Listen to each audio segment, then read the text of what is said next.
If you can turn on your cameras as much as you can. I realize some people have low bandwidth. Some people don't like to be on camera. Turn them on for the breakouts and in the beginning so people can see who you are. Because one of the benefits of these trainings, even though they're virtual, is people get to know their colleagues, and you get to know through them speaking through the training who you can call for different information, for that sort of thing. So if you can periodically turn on your cameras, that's fine. That'd be great. If you would put your name up on your alt, so you see Rob as Rob, that's good. So if you go by your middle name or something like that, put that up so that people know how to talk to you. Yep, I'll send you the form. You can raise, okay. You can raise your hand, use emojis, type comments in the chat box, or you can just unmute and talk at any point. And then if you would put in the chat box what your role is, what your agency is, and then what does it go around, but unfortunately it takes about 45 minutes usually, and we're not gonna have time. Okay, and then people know a little bit about you and a little bit about what they can talk to you about, and that we were hoping to get this community of practice going. Okay. So we've done the introductions. We're going to talk about what is mental illness, how it's defined, and then we're going to talk about the role of the case manager. There are some repeat slides in here that I'm going to either just glance at about the planning process a little bit, just to get grounded in what we're doing, about what our role is. Then we're going to talk about some specifics, some specific mental health disorders that people said they wanted to talk about.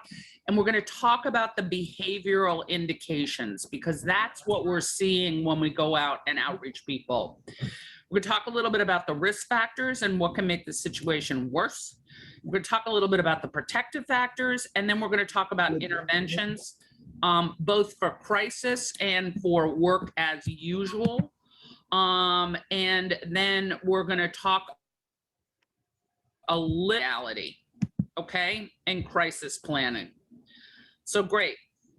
Yahara is Outreach Catholic Charities, Fairfield County. We don't know what her ice cream flavor is. And okay, where am I? Oh, there we go. Anna's favorite ice cream is strawberry. That's usually a big one. And then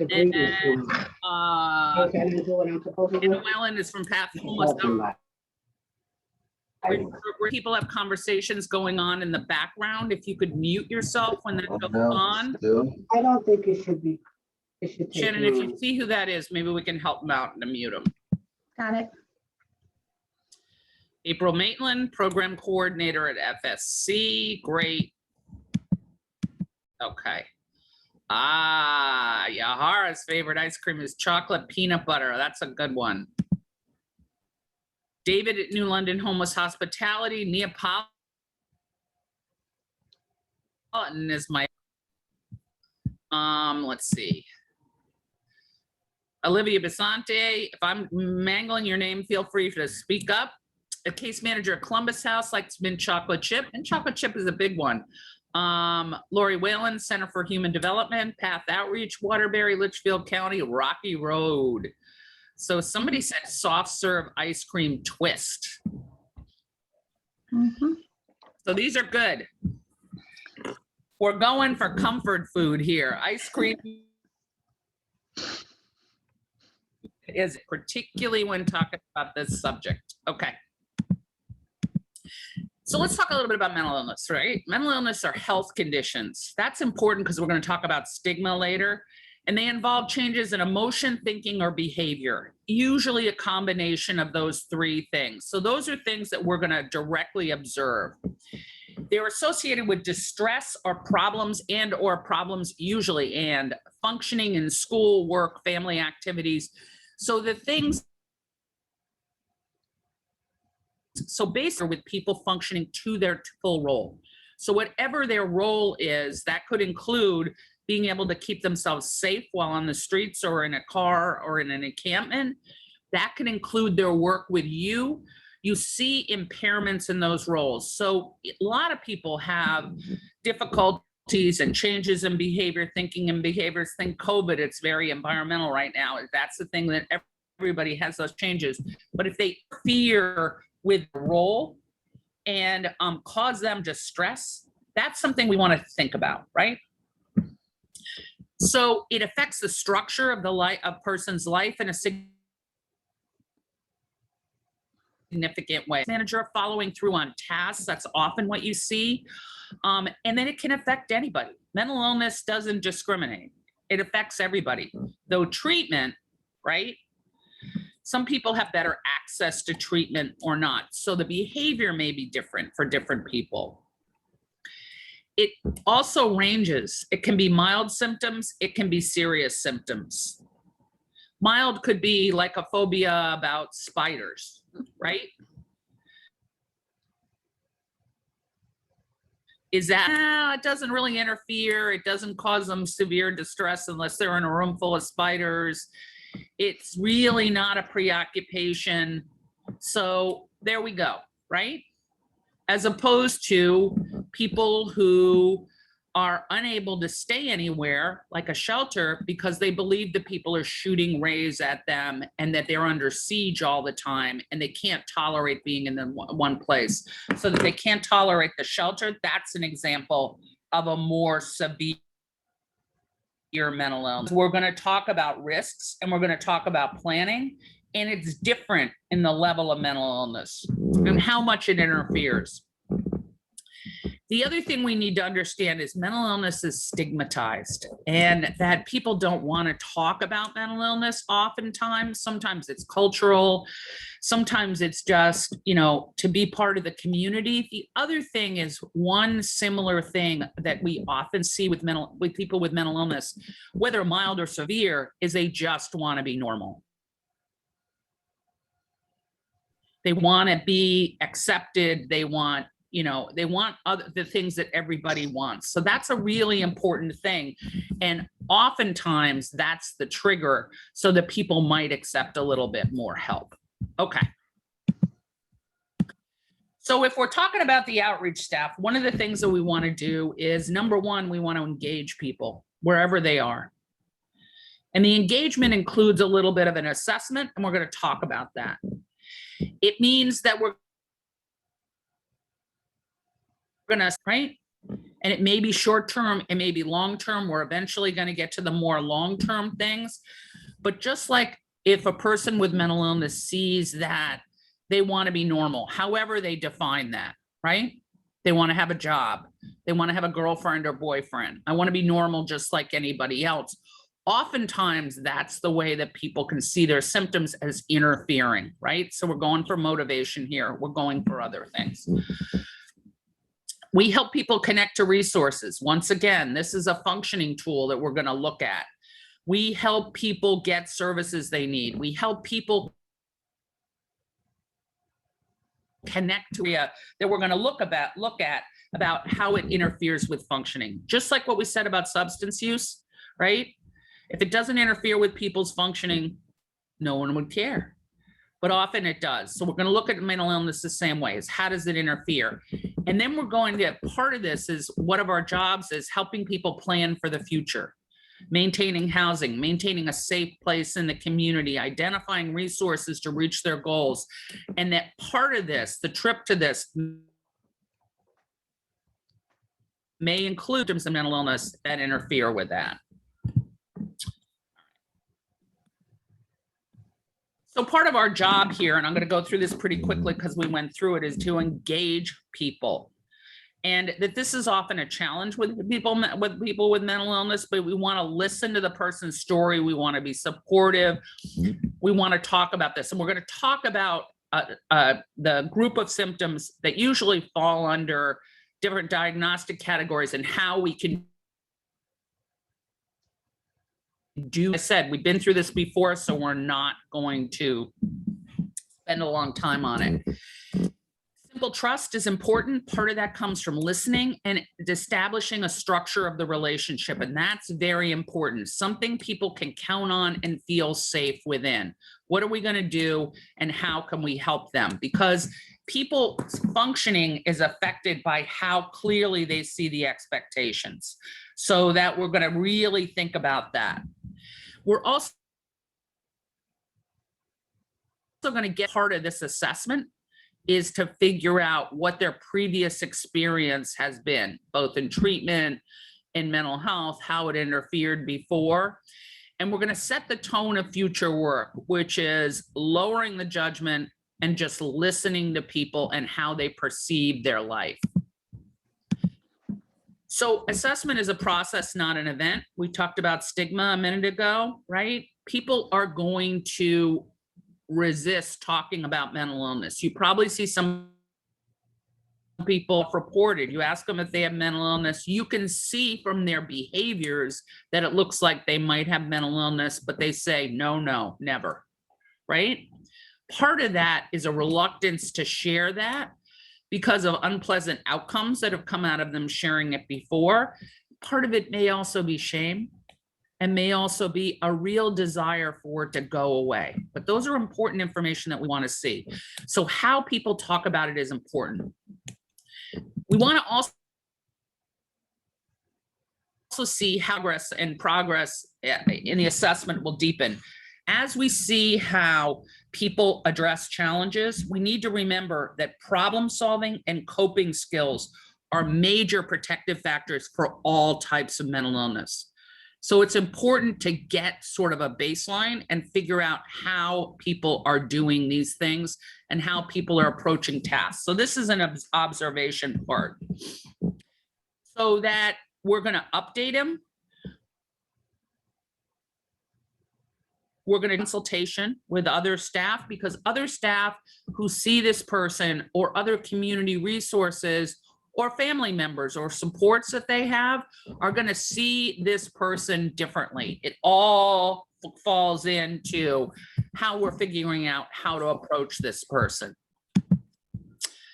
The other thing is to get their homeless history and housing history, and this is a functional history. So we went through this in great detail last time. I'm not going to go through it here. These are just to slide to. And we also want to see what people want, right? It's the ambivalence between what people want and how their behavior is, right? Which gets people to focus on the behavior. So one of the things that we really want is in great detail is what people want. These are just tools in our toolbox. So let's talk about generalized mental illness. What are the things that we see? Sleep or appetite changes, right? Dramatic sleep or appetite changes. I realize that the people you work with are either in shelters, sometimes, and this means that it is going to affect their sleep or appetite changes. Somebody might load up at a food pantry, and because that's the only time they feel they get food. Is that a change from how they worked when they were homeless before? Maybe not. So we want to look for changes. Sleep patterns are often disrupted when people are homeless, but we want to see, is this person now staying up all night because they're worried somebody's going to hurt them? Is that reality based, or could that be tied? We want to look for mood changes, rapid or dramatic shifts in emotions, depressed feelings. If people approach things differently, it's the sort of thing that people comment to each other, man, George came in to visit me. It was like a whole different person, right? We want to think about that and think about what's behind it. We want to think about social withdrawal. If people usually lived around other people, one of the big cues I get when I'm doing homeless outreach is I often see people with symptoms of mental safety, but far enough away. Might be for any number of reasons, but it's something that cues something in my head, right? All these are things that make us more aware. I should also say that these could be due to any number of things, right? It's not necessarily all mental illness, but it's going to cue us in. We also want to look at a drop in functioning, right? Some of the drops in functioning are predictable, right? is that the structure of homelessness helps during the day, like keep their stuff safe and get food and you get a shower and find a place to sleep, right? And then there may be a drop of functioning in when people get into housing because those expectations and structure is not there. Nothing's compelling them to do those tasks. Okay, is that structural or is there something going on with people? It might be both, right? So we want to look at that. You also want to think about problems in thinking, concentration, memory, logical, which is something called. I wanted to ask you a question about.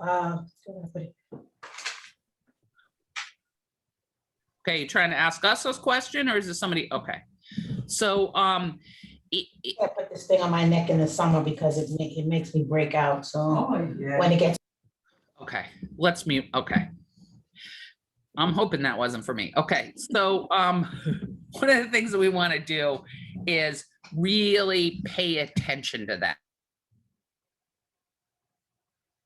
Right? I've heard it. In an extreme, it looks like word salad, where words are strung together that don't make any sense. People go off on big tangents. Could that be mental illness? Yep. Could it be crack? Yep. Could it be meth? Yep. But it makes us pay attention. We also want to look for increased sensitivity to sight, sound, smells, touch, avoidance of overstimulating situations. Could this be mental illness? Yes.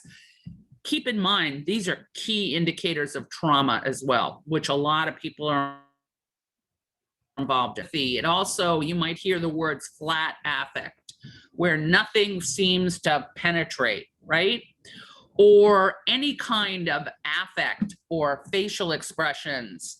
Expression is the key here that doesn't mirror the situation we want to pay attention to.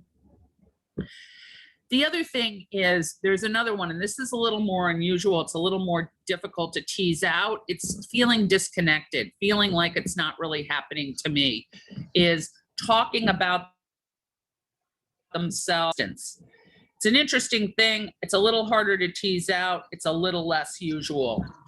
The other thing is, and this is one that everybody worries about, is unusual or exaggerated beliefs, right? You may see that as we had somebody in one of our buildings who believed she owned the building, right? And every day she would act like that. By the way, that meant she didn't have to pay rent, right? So was that true? No. Was it going to help that I told her no, she didn't know, in a situation where she had to convince me? I wasn't going to mess with her reality. We were going to work around it. So the other thing is exacerbated fears, suspicion of others, feeling really scared all the time. And then odd characteristics of peculiar behavior. These are largely from the APA. They're interesting things, and they're things we want to pay attention to. Okay. Before we go on, I think also I would occasionally, I run into people who are hyper religious, who are very fixated on a religious idea that says it's a religious nature. We might think, well, that's maybe a good thing, but it is considered an illness as well. And as you said, not something you would ever confront directly, but you need to, work with that as well, because it can really affect their behavior and basically say, God will save me, God will provide, and that's all I need to know. So David, it's a really good example, right? So you want to know a little bit about what religion people are going into. If it is beyond the norm, right? Unity in this religion, right? And that those sorts of obsessive thoughts we want to pay attention to. And you're right, the religion one is something that makes people nervous, right? And that we want to be careful about that. But are they exaggerated? Are they out of the norm? Are they interfering with people's functioning? And this whole thing about God will provide, a lot of people believe that, right? But then we want to test them out with some of the other things that they talk about, right? Is what will be a part of this process? Is there anything that you can do? Those sorts of things. If they say God will provide and they do nothing, then that interferes with their functioning. And yes, it might be something that we address. And we don't, the really important thing is we need to realize that those are that person's reality, right? And that just like sometimes we do things like, nobody's chasing you, or say something like God provides for people who provide for themselves, right? But that might not be their reality, right? They may believe they have special powers and that God is in fact leading them. So that we want to be careful. Eventually, we want people to challenge those beliefs, but we want them to come to the point where we work the ambivalence so they can do that, right? And that they can modify those behaviors a little bit, but it does interfere with function. It's a really good example. You got to realize that none of the symptoms, behaviors alone indicate mental illness. They could indicate a number of things, and a combination of behaviors at a more severe level is really necessary. The other thing is it has to interfere with, and that we want to think of in terms of ability to get help, move forward to a safe place, and be able to be included in shelters and hotels, right? I mean, I worked with plenty of people who wouldn't go in a shelter because they thought it smelled bad. Is that reality-based? Oh yeah, it is reality-based, right? Did it interfere with their functioning? Yes, but that could be modified, right? We could think about that. I also dealt with people who wouldn't go into a shelter because they believed it was staffed by the FBI, who were secretly conspiring. Was there an element of reality in there? Yes, not the FBI part, but they had been hospitalized in shelters before. The question is, can we help them be safe and feel safe in some place like that, or another safe place inside? Or does it so interfere with their thinking that they can't stay anywhere, right? So people may not want a particular option. That's not a mental illness. But people are unable to consider any options. And there's that we want to look at, right? It's also not necessarily a mental illness, but it's something we want to look at. It has to be due to behavior. We want to deal with behavior. We always look at other causes: substance, trauma, culture, situation, experience, right? So we want to think about that.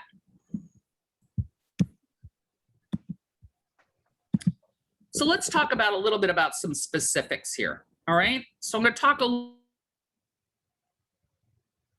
little bit orders. I'm going to give you some symptoms of a manic episode and some things of a depressive episode. Remember, if people have a diagnosis of bipolar, the cycle may be really slow. So you may not see either end of this, right? You may just see the depressive symptoms, but what you find is that somebody cycles up later. Or you may see the manic episode. Usually those are short shifted. So when people are feeling up, elated, high, they might be extremely irritable. They may feel jumpy or wired. All right, right? We're going for discomfort. Manic episodes are very difficult to go with discomfort. Somebody once told me it felt like they were on cocaine when they were in a manic episode. And think how much money people spend on cocaine, right? Sometimes people like it until they tip over into it's out of their control. They may have racing thoughts. They usually have decreased sleep. They might be fast talk. Think about New Yorkers. We're all fast talkers, right?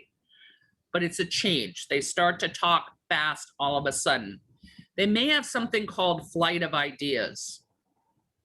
So flight of ideas would look like, I don't know, oh, Shannon, that's a blue room. Okay, so the other people, right, it was, or it may be centered on one specific small part of the conversation. We want to think about that. They may want to have a bigger appetite. They may have a bigger appetite. There may be pleasurable activities, right? To an almost obsessive link, which was the link that David was bringing in. It is thinking you can do a lot of things without getting tired and thinking you can do a lot of things at once. It's feeling that you are important, talented, and powerful. You can see why people like this, right?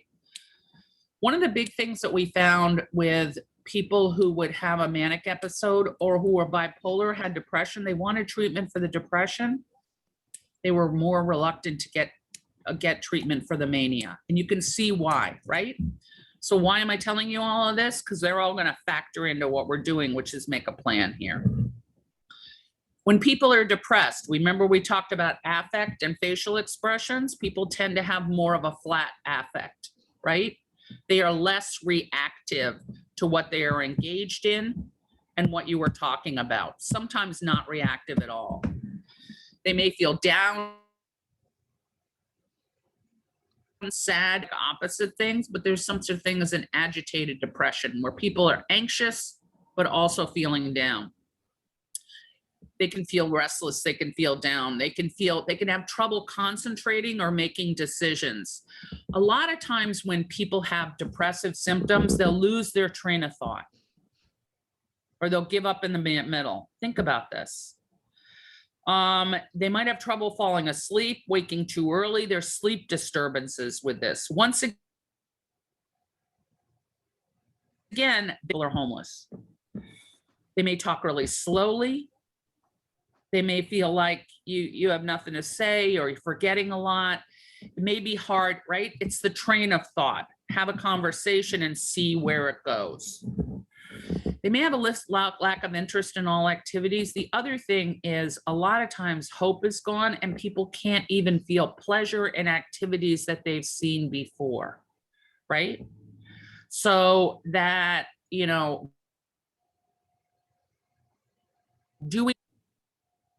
seeing their kids, having a meal that they really like, you see that they can't feel that pleasure in what the activity is. So we want to think about that.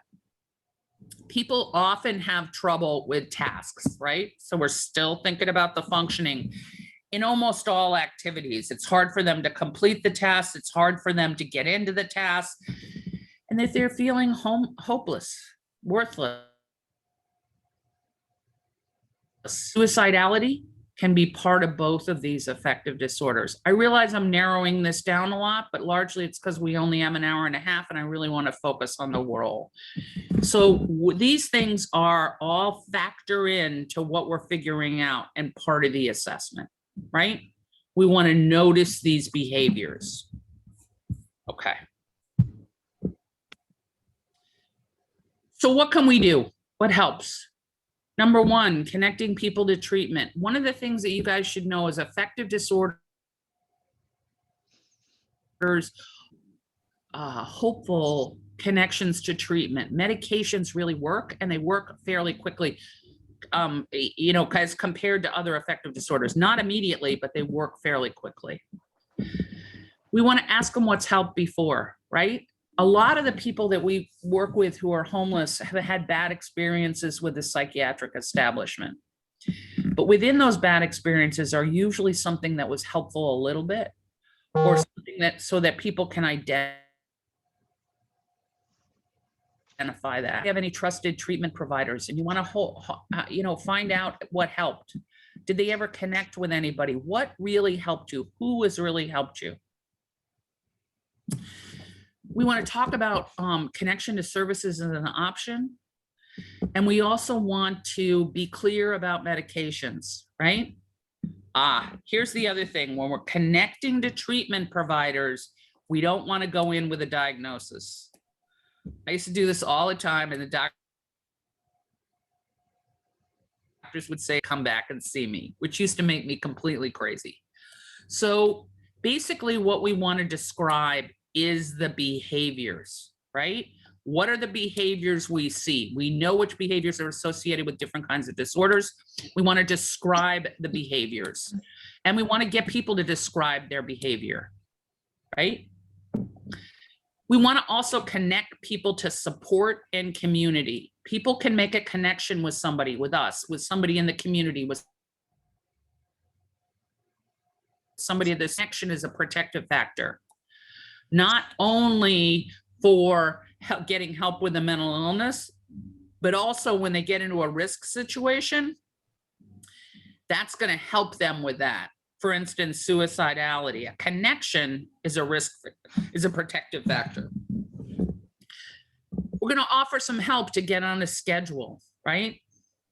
We're going to discuss sleep and eating and work in the housing plan, whatever people can assume a role moving towards a plan. This is helpful to people. We want to look for something the person enjoys. We want to develop hope. We want to talk to people about, we want to get people to self-reflect hope. What do they imagine their life to be like, right? See where we're going with this? It's all about protective factors. We want to connect to the fact that people may be in distress, right? We want to connect to the pieces of distress in them. Make them uncomfortable. People don't get help for things that make them feel good, right? So we want to talk about, we don't want to talk about, don't you feel like, you know, isn't this uncomfortable to be running around all the time? Oh, I feel great. I feel powerful. I feel all of these things. Are people going to get help for that? No. But you know what? When things start to get out of control, if people get arrested, right? There's situations where mania can get people in trouble. We want to focus on those areas of distress. For, you know, depression, we want to focus on those areas of distress, right? And offer hope to get some help for that.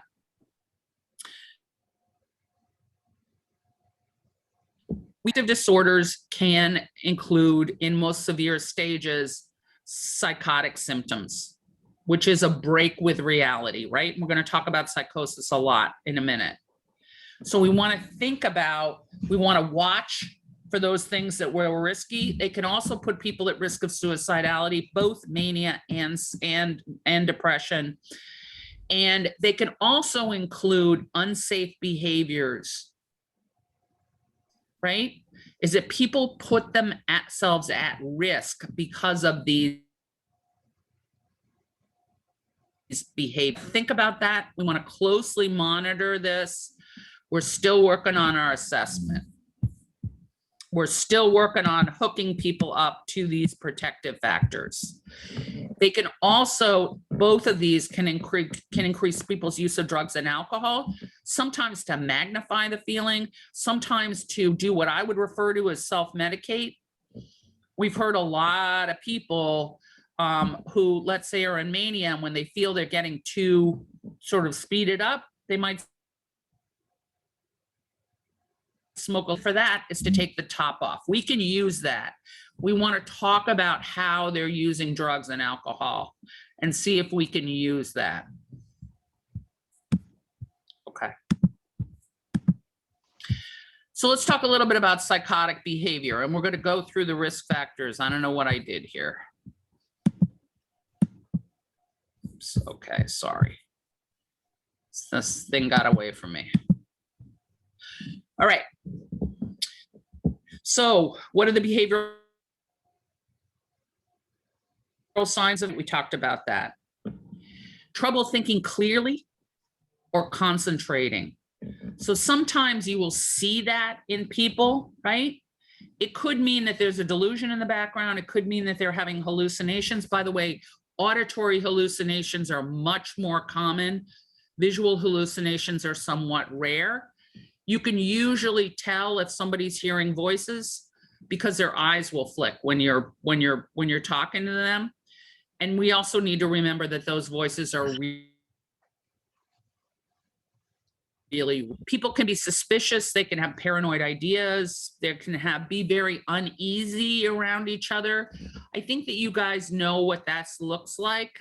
It's a lack of eye contact. It's backing off. It's a suspicious look on their face. It's all sorts of things, but people can, that uneasiness is one of the differential diagnoses that I use. In other words, something's off here, right? There are lots of situations where people would feel uneasy, but this is sort of not situational. People withdraw. They spend a lot more time alone. Think about the guy in the encampment who sleeps away from the people in the encampment.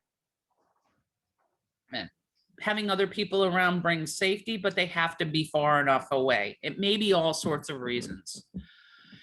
The other thing is, this is the one David talked about, unusual or overly intense new ideas. So people can take, right? Religion is a very common one. People can take pieces of the religion and blow it out of proportion. People have feeling strange feelings, or people feeling empty or having no feelings at all. People often, personal hygiene is often an issue, and you want to look at degrees, right? It's very hard to get a shower and keep cleaned up and clean shoes and clean clothes when you're homeless, but this is, it's off, right? So there's a guy in my neighborhood who I've been working with who, no matter what the weather, wears 7 layers of clothes, which are shredding under them. His face is dirty. It's dirty all the time. Right? Right? So we just want things to catch our attention. People often find difficulty separating what's real and what's not real, but that's important, right? But what's not real to us becomes very real to them, and we have to understand that. Oftentimes people have trouble with their speech. They have trouble communicating. The things we want to watch out for is disturbed thinking can put people in very unsafe situations, right? So have you ever had somebody in a shelter who decides to take on everybody at the shelter because they think they're spying on them, or they're reading their thoughts, or they're doing something that might be connected to one of these ideas, and they go directly at them? That puts people in an unsafe situation, may be impaired by the sort of obsessions that people are going through. There is a risk of suicidality. There's a risk of aggressive behavior, however, linked to the delusions or hallucinations. However, people who are psychotic in general, people with mental illness, are more likely to hurt themselves than somebody else. We're talking about risk situations, but mental illness does not make people very dangerous, right? They're more likely to hurt themselves, which is a risk, but I'm not saying that all people with mental illness are aggressive. You'll see the number, you'll see a thing at the bottom of the page. This comes from NIMH. So if you want to do some more research, you can take a look. So what can we do? We can try to connect people with treatment. I know people are rolling their eyes when I say connect to treatment, right? It's hard to connect people to treatment, and a lot of people are refusing treatment. It needs to be mentioned. And a lot of mental illnesses, we are going to need a higher level of treatment eventually, or in a risk situation, more immediately. That requires, connection to treatment requires people trusting the treatment. And a lot of people have had bad experiences with treatment before. And one of the things that we can do is talk to them, right? That positive negative scale. What didn't you like about treatment? What did you like about treatment? Was there anything that helped? But it's probably a charged issue for people. The other thing is medications are very pinpointed, right? They have struggled to get more and more sophisticated medications for psychosis. And at first it was a pretty dull hammer, right? And that people might have had big, reactions to medication. There's a lot of trust that's not in the medication, but even the new medications have to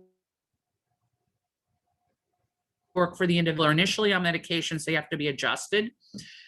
You will not only have to, make sure that you have resources that you can connect people to, but resources that will negotiate with people talk to them about what kind of medications worked for them in the past, pinpoint their medicine, and also be willing to adjust it, because every medicine doesn't affect everybody the same way.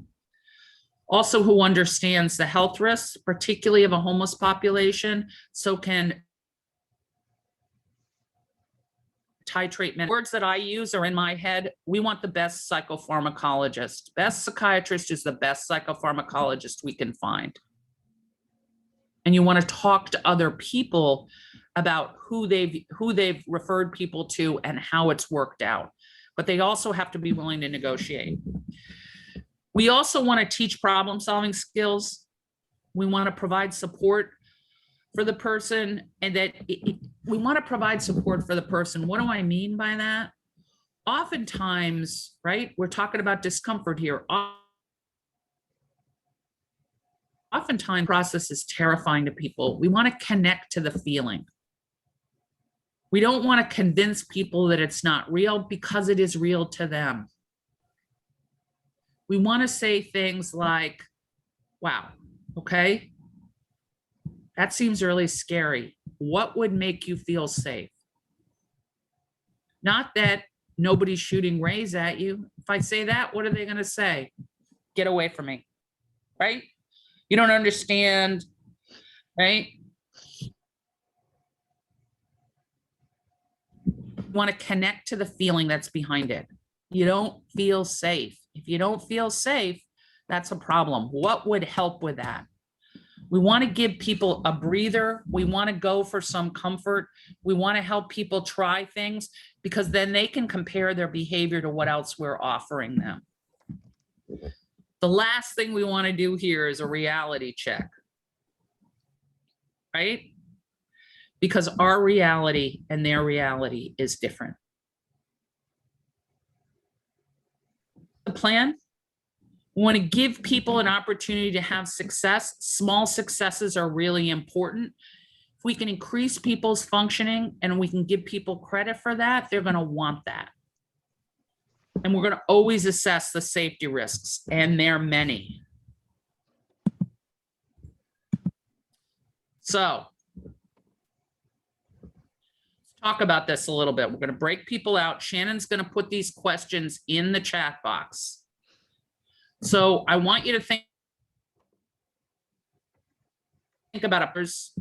Oh, well, okay. Somebody you work with, because you're going to put some background in this. The person's isolated from others in the encampment, right? They may be sort of on the periphery. He lately has been agitated. He believes people are spying on him and gotten into the camp. He's scared, and he worries about finding a place to stay where he won't be spied upon.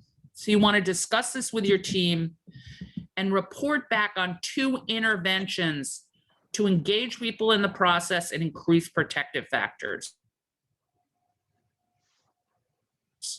And what you imagine the response is. So you want to sort of channel the people that you've worked with. If it sounds familiar to you, great, but you understand the point. Somebody who has some psychotic behaviors, who's beginning to isolate, their behavior is changing. How can you approach them? And these are the early interventions. So take about 10 minutes and think about it. Okay, so we're going to break you up in groups. 4 groups? 4 groups is fine. We're going to break who are the people in the groups with you. And remember, you're going to get an invitation to the group from Shannon, right? It's going to pop up on your screen, and you have to affirmatively join the group. And we'll pop in just to make sure that people don't need more help. Also, Shannon will be in the main room, so that if you need more help, you can always go back to the main room. Okay? Yep. All right. So it should be in you're putting it in the chat. You did put it in the chat. Yep, it's right there in the chat. So you can read this. There you go. So what were some suggestions that you guys had and that you worked with in your group? When we worked in our group, the key was engaging the client, how we engage them in trying to build a trust and relationship. So maybe he can be able to open up to us and maybe discuss the things he don't want to discuss. So a lot of ours was engaging, trying to build the trust and relationship, understand what the problem is and its causes and maybe the factors. So we would just be there to set up appointments and keep appointments, let them know that maybe you could start trusting us by saying, I'll meet you in 3 more days and we can talk. And then we also just bringing like little care packages, you know, just a clean pair of socks, some toothpaste and toothbrush, or upon our engagement, just trying to find a way to make him feel comfortable and safe, or her, to talk to us and discuss maybe mental health and the long-term issues of being homeless. With him about how he would feel safe. You're going for comfort, which is great. You're going for helping people feel safe in the relationship, helping them trust you. You might also want to talk about, you know, he's working pretty hard to feel safe. And what else would help him feel safe immediately, right? And unfortunately, it's not usually the mental health treatment, right? Because they've had mental health treatment. You're absolutely right. That's really important. And that's going to take a lot of engagement. And that perhaps a trusting relationship with you will let them try safe. That's great. Thank you. Thank you. Anybody else?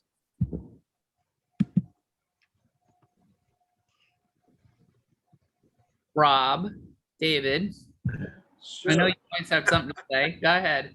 Oh, some of the stuff that was mentioned about just keep maintaining that, the trust between the outreach worker and the individual, and Yep. that's important. That, if the person's paranoid and they're worried about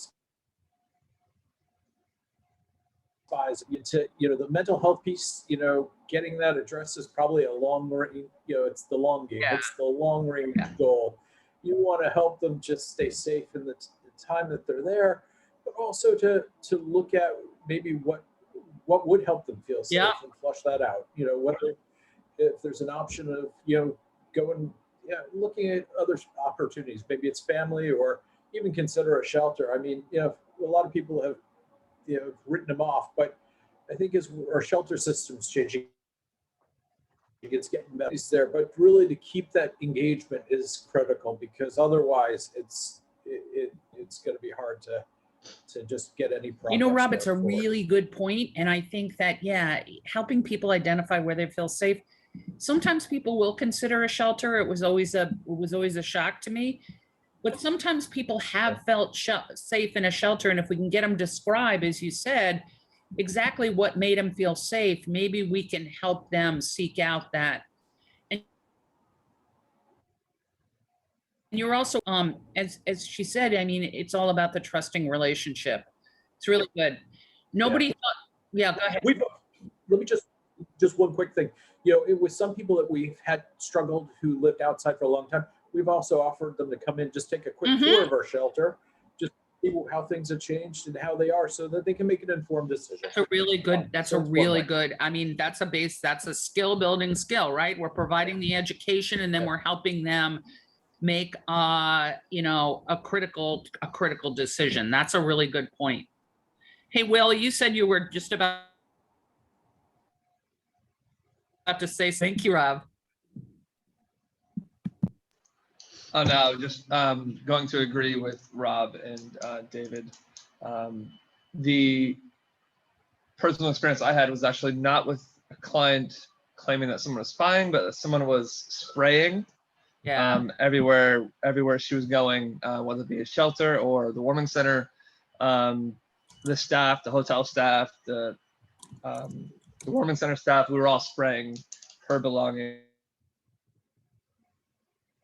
And she was built case, and just outright asking her to go seek mental health treatment obviously didn't work. So it was kind of a lengthy process to get her to getting back into the habit of meeting with her mental health clinicians. And she's still suffering from the solution today. So. Yeah. Has she managed to find some place where she feels actually safe? She's been housed 3 separate times in our can, and each time she fails out of it. The neighbors are spraying, and she ends up back in a psych ward. Mm. It's a really, really upsetting, depressing case, but. Has she ever had, asking people if they've ever had moments of peace? I'm not currently working with her right now, so I don't know the case. She comes to me through the warming center in the winters. So I'm That not is currently working with heartbreaking. her, And I want to just take off on that is sometimes, first of all, set delusions like people are being sprayed are very hard to shake, even with medications. And that coping skills really take a primary role here. And one of the things that you guys want to think about is you're really good at helping people develop these coping skills. But the other thing is this takes a really long time. And there's a lot of, Will said it's a heartbreaking case. And indeed, it is on our heartstrings because we can see how agitated people are. And they've tried a lot of things. They've even gotten her in a hospital. They've tried housing. They've tried a bunch of things. And sometimes it's a matter of just keep trying, right? And have hope in your eyes that this woman can have some time at peace, right? And that it may come through medication. It may come through coping skills. It may come through identifying a safe place. Tried with people who had those things. It was usually rays. It wasn't usually an actual spray. But that we identified a spot in their apartment. The apartment was too much to imagine that they felt safe in, but they identified a spot in their apartment where they could get that minute of peace. And we just worked on increasing that minute of peace. And we had a lot of setbacks. But, just helping people feel less scared for a minute can really help with the relationship. And sometimes this is a really long-term process. And sometimes it takes a lot of patience and it takes a lot of people working with. So this really goes to the whole thing that we're talking about the warm handoff. All the work that you did in outreach is really important when we get people into housing for you to help them, even marginally, but worked for people before. And it also goes to staying involved. Anna wanted to say something. Yeah, so I have a question. What would you do if you feel like your client is becoming too dependent on you? Like you've built a great relationship with them, but you're afraid that passing them off to anybody would hinder their progress. But on top of that, if they're refusing mental health treatments, but they're treating you like a clinician. So they're talking to you as if you are a clinician. So let's talk about this for a minute. First of all, I consider outreach to be the most sophisticated, to require the most sophisticated clinical skills of anybody. It is a clinical challenge. And that you guys, I know you don't identify yourselves as clinicians, but all of what you do is clinical. So we want to talk about that. If we're talking about more traditional therapy, it may be a long time, and this may have to be done in the home, right? You want to talk about that. And one of the recommendations we make is that, somebody with some really strong clinical skills, and it could be a member of your team, does some clinical supervision, group supervision, and you talk about people like this. So that's really important because you guys are up against the most sophisticated clinical challenges. I'll tell you something. I worked in the back wards of the state hospital. I worked in an acute hospital. I worked in a midterm hospital. I was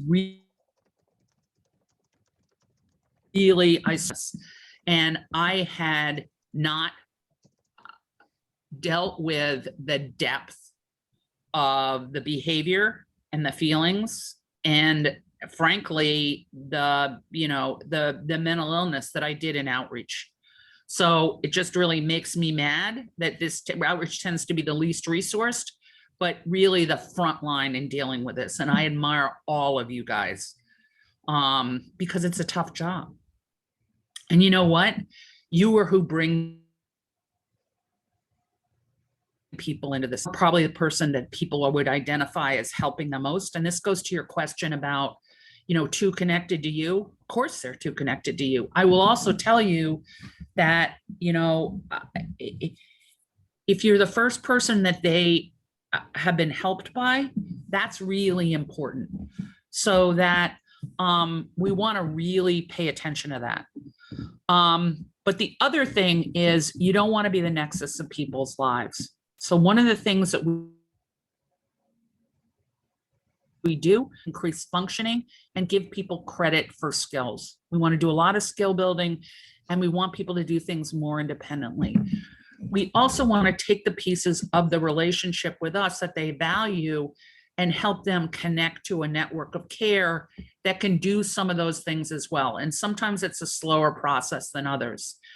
So that connection with the continuum of care, and we need to keep in our heads that one of our goals is we are not the nexus of people's lives.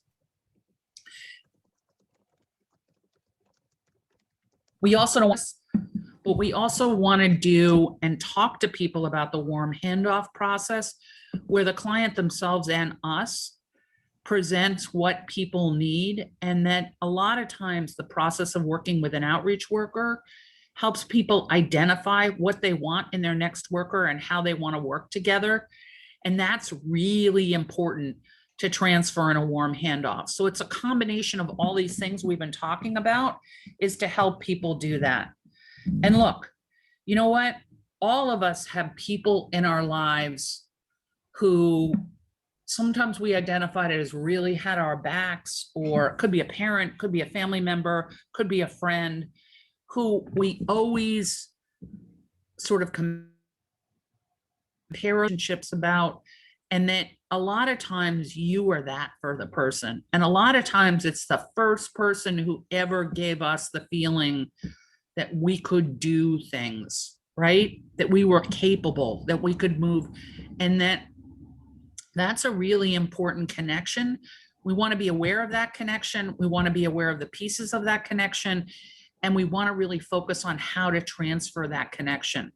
But just telling people, look, you got to do this yourself is going to be hard because they believe they can't do this without me. And you're right, they probably do believe this. So we want to transfer and let people try it out because that's how they made that connection with us. So it's a really good question and it's really complicated. But we don't want to set people back. We also feel like people would be lost without us. And there's a certain amount of truth to that. But a big part of this is helping people move to a system where they have a specialized network of care and that they can call on a number of people. Because you know what, on us, and that's the way it feels a lot of the times, then we can never take another vacation. We can't take a sick day. We have to be there. And that puts inordinate pressure on the outreach worker and also on the client we serve. So we have to focus on how we're going to transfer over some skills and be aware it's a process and use some of the tools that we've got. It's not an easy answer, but thank you for that question. That's a good one.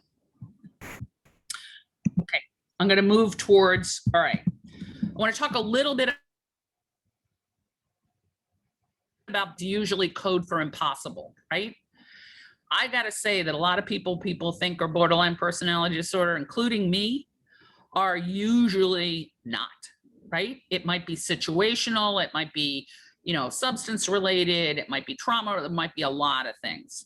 But there's an intensity about people who have this series of systems. So, you know, it says here, and this is more clinical language, but I wanted to make sure that you had a directly accessible language, is to avoid is that people glom onto people completely, right? You'll often hear things like, nobody's ever helped me before. That may be very true. They may have a hate relationship with everybody who's worked with them before and a love relationship with you. Be aware this will change, and it happens really quickly, right? So that, you know, somebody described true borderline personality disorder to me as the uses chaos around them and relationships around them to fill that void. But the problem is it's almost impossible to fill that void. So people feel safe in this real intensity of relationships. People will often create chaos around them. One of the things that I looked for is I knew there was a borderline, that somebody had borderline characteristics when I was in the shelter, when the staff would come to me and say, okay, we've decided to hold hands and jump off the roof. It also pits people against each other. These are coping mechanisms, but this is a formed personality, right? This is not a brain disease. This is a formed personality. A lot of times people have histories of certainly abandonment, but a lot of times abuse. People can be very impulsive and often engage in, you know, really dangerous behaviors like reckless driving, unsafe sex, substance abuse, cutting,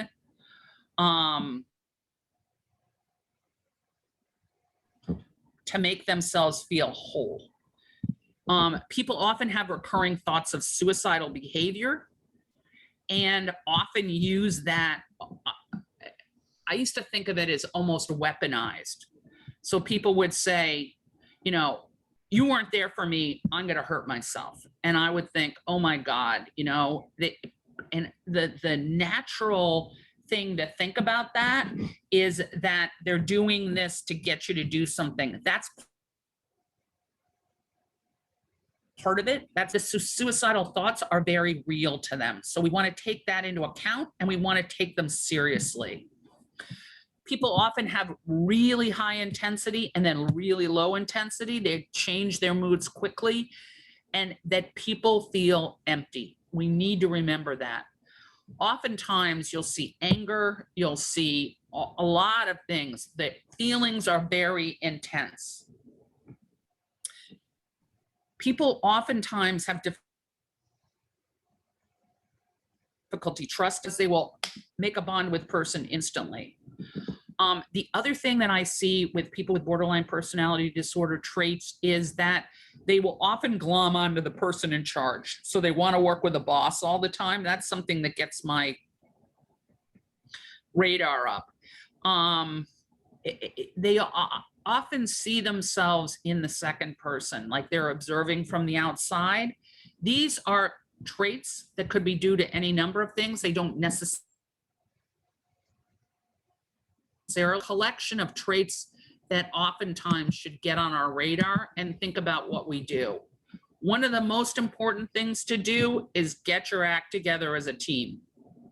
You need to stick together and you need to have consistent messaging. This is where it's really important that if one person has a rule, that everybody has a rule, that they're agency-wide. Because part of this personality is to find the kinks in the armor, is to find the person who's going to give you a little more, and it should be to the program. So for instance, if you're visiting somebody and let's say they're living in their car and if they have a bunch of people in there, you only see them outside of the car, otherwise you might sit in the car. Okay. So if you do that and somebody else says, oh no, I can't, come in there while a bunch of people are in there, or I can't see you while you're this high, then that person becomes immediately evil. And that's what we don't want to create, is that people are not divided up in that way. So we want to be consistent and we want to give people a consistent message. We want to give people a structure to work. We also need to realize, and this is a very hard thing, is people create enormous chaos when they're in this situation. And we have to remember it's because they feel empty. We always want to assess for suicidality, and maybe And we always want to assess for the risk of self-harm, but we want to have a plan, and a plan that's consistent to deal with that. And that's really important. And it should be, this is what happens, right? This is how we help you. And it's not, we sit with you in the shelter all night long when you're feeling this way. It is, this is how we help you. We want to connect people to care as much as possible. We want to connect people to a team as much as possible. So we want to go that way. We want to use safety planning in a structured way. And we also need to be aware of what's too much. One of the things that I found is shelters in particular were very overstimulating for people in this sort of situation. Having so many people around them and having so many helping people around them was like a constant itch. And they began to spin. So, separating people out, I also found that to a certain extent in supportive housing. Sometimes it really works if you can structure it down, but sometimes people just spin everybody around them. And that's not helpful. We're problem solving in a regulated way, and we also want to support coping skills. We want people to think about what helps them. And we want to use a very structured planning process. I've said structured about 10 times, but this is really important with some of these traits. We also want to tune in to the deep pain people are feeling and help them feel some relief. And believe it or not, structure gives some relief, and the consistent message gives some relief. And that's part of the process. So I'm not going to do this, but you can feel free to do this in your team meetings, but you want to talk about people in the team meeting. And the main thing is people get on the same page, you structure it down, and that we tune in to the fact that people, even though they're driving us crazy, and I know they do, are in a deep level of pain. Okay, because I want to get to the suicidality stuff. All right. So one of the things we all suicide assessment looks like, and what are we looking at for some of the following behaviors? So the first thing is to observe. What, Shannon? Do you want to say something? Okay. No. So one of the things that will tip us off to somebody may be suicidal. You hear me say maybe all the time, because none of these are absolutely lead to this, right? But these are things we want to pay attention to. People giving away their stuff, saying goodbye to their kids, wanting some family connections to do that. You won't see me after today. You might be you'll be happy when I'm gone. We want to pay attention to that. People not engaging in their regular activities and really isolating. We want to pay attention to that. One of the things that we also want to pay attention is any self-harming behavior or suspicion of a suicide attempt. We don't always know, and people don't always tell us when they're making a suicide attempt, but we want to pay a lot of attention to that self-harming behavior or anything that means we want to go through some sort of protocol to think about suicidality and preventing it. We also want to pay attention to risky behavior, putting themselves in danger. And we also want to pay attention to, is this person very reactive? Do they go to 0 to 50 very quickly? That increases the risk. You want to pay attention if people feel like ending their life. And a lot of people feel like that if people tell you they're suicidal, they're not suicidal. That is a complete myth. They may not have made the entire decision. They may be hoping to get talked out of it, that sort of stuff, but it's not on you. It's part of this process, right? You can't absolutely prevent somebody from doing this, but we can put things in place that help them. So it's a myth. If they talk about it, they won't try it. And ambivalence, that's good. We want to magnify the ambivalence, but we want to pay attention to it, because a lot of people die because they make an attempt and it works, right? We also want to pay attention to loss of hope. or a change in how people use support. That's sometimes tied to, you know, saying goodbye. And once again, these don't all mean suicidality, but they mean we're going to focus on these behaviors to make sure. So how are we going to do it? We're going to identify protective factors, which we've been talking about for every type of mental illness. We're going to conduct a suicide inquiry, and we're going to go through that point by point. And then we're going to determine a risk level, and we're going to do an intervention. Okay, so let's talk about, where are we? Let's talk about risk factors. Trauma, current or past physical, sexual, emotional abuse or trauma, right? This includes historical trauma. And it leads to feeling. So these are things that we want to really think about. We won't have all this information. I'm saying this right now. The other thing we want to pay attention is something triggered this.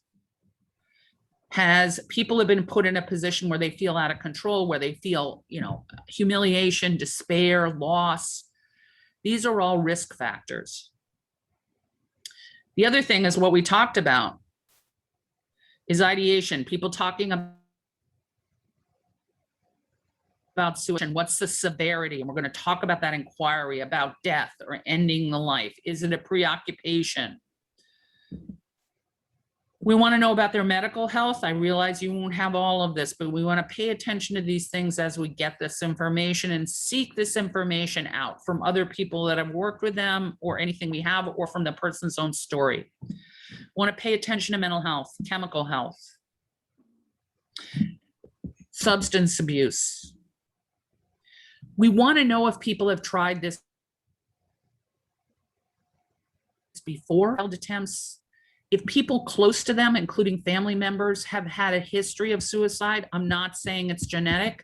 What I'm saying is it gets in people's heads. We want to pay attention to what we talked about, which is self-harm. Okay. We want to pay attention, particularly if people feel trapped, right? If they feel that there's nothing they can do about the situation, is making them significantly uncomfortable. Financial debt comes under there, not being able to get, domestic violence, health conditions. If it feels inescapable, right? This is why the coping skills are so important. People don't have a sense of structure and purpose. People feel hopeless, withdrawn. People are really angry. Sometimes that is what people express when they feel out of control in their life, and they feel like, and we want to pay attention to mood. We want to pay attention to these risk factors, and we want to try to mitigate these risk factors. We want to focus on what we can do to reduce the harm.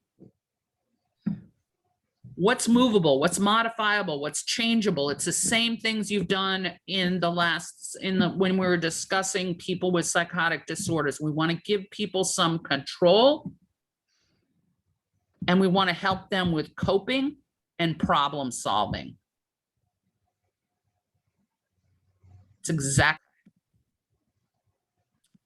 We also want to pay a lot of attention to protective factors. The first one is effective clinical care. Yes. And we're going to talk about that specifically around risk, but we're also going to talk about how can people connect to these supports, and how can they see them as part of their coping strategies. And that's really important. We want an access to the least restrictive, using the team and to using the supports that we use to support people as they make their journey towards housing. We want to help people feel that connection with family, friends, neighbors, community, culture, religion, right? The more connected people are, the better the protective factor. We want to support them in their care relationships, and we want to really work on skills and problem solving and healing and self-soothing, right? So this is really important, and this is how we can use our planning and our work with people. We want to remember that other coping mechanisms and protective factors are internal. We want to really support people's coping skills and the ability to calm down and manage stress. Tolerance. We want to try to increase those. We want to try to increase people's comfort with ambiguity and change, which is very difficult, by building a structure around it. We want to increase people's feeling of support and joy as they move forward. So this is all from the National Prevention for Injury and Prevention Control. So I'm going to go quickly through here. Sorry, I should have. Okay. So one of the things that we can do is increase their protective factors. Ask them questions like, what are the things that keep you safe? Have you thought about killing yourself or ending your life in the past? What stopped you? Talking about suicide, if somebody's suicidal, is not going to increase their likelihood to commit suicide, right? One of the things we need to deal with is straight on. Who are people in your life? In the past, what activities helped you? What lifted your spirits? We're going to ask people to bring out those internalized coping skills. The other thing is, if they've had, so I'm going to go through this really quickly. So when you do the assessment, you're going to go for ideation, which means talking about suicide. Have you had thoughts of hurting yourself, of others? Have you had thoughts about ending your life? What is the frequency? What is the duration? What is the intensity? During the past 48 hours, the past month, what's the worst ever? How intense was it? How lasted how long? How did you get out of it? When you think about killing, we're looking for what they want out of it, but also what is going to be the effect on other people? What is the effect on what would happen? We also want to ask about plans. We're going for lethality here. And we're also asking what they're doing to move towards this. This is going to increase the risk factors, right? By the way, this is from the Minnesota Department of Mental Health. All right.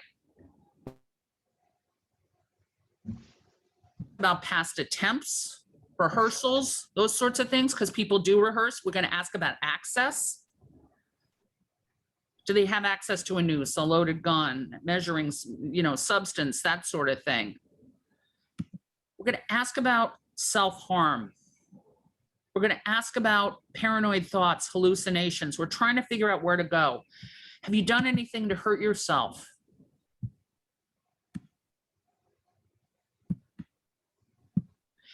You're going to ask about the extent. What do you think is going to happen? What things put you at risk? What things help you? And you're going to also explore ambivalence. I'm dead, it's over. That means higher risk. I think I'd end up in the hospital. That lowers the risk. And maybe you want to talk to them about going to the hospital. I don't want to die, but I want my suffering to end. That indicates lower risk, but attention to be paid.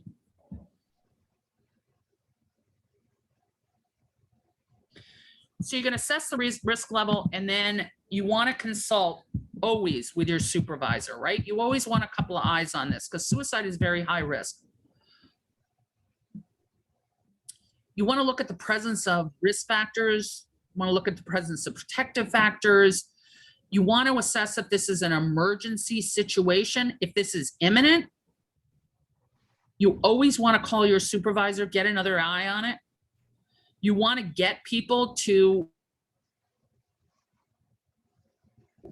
continue to work with them, but you want to also assess if people need a hospital. You always want to err on the side of caution. Yeah, people will sometimes be angry if you have them mobile crisis come out, but you know what? we always want to err on the end of caution. And we want to tell people the stories about people have come past this. But even people who are low risk need consistent follow in place, what you're going to do in an emergency situation. But you also want to focus on plans where if the risk is lower, how you're going to continue to follow it up. And part of this comes in your team meetings, this comes with your supervisor, and this comes with clinical consultation. Okay. So, as I said, this is the most sophisticated clinical task you can have. You were on the front lines of it.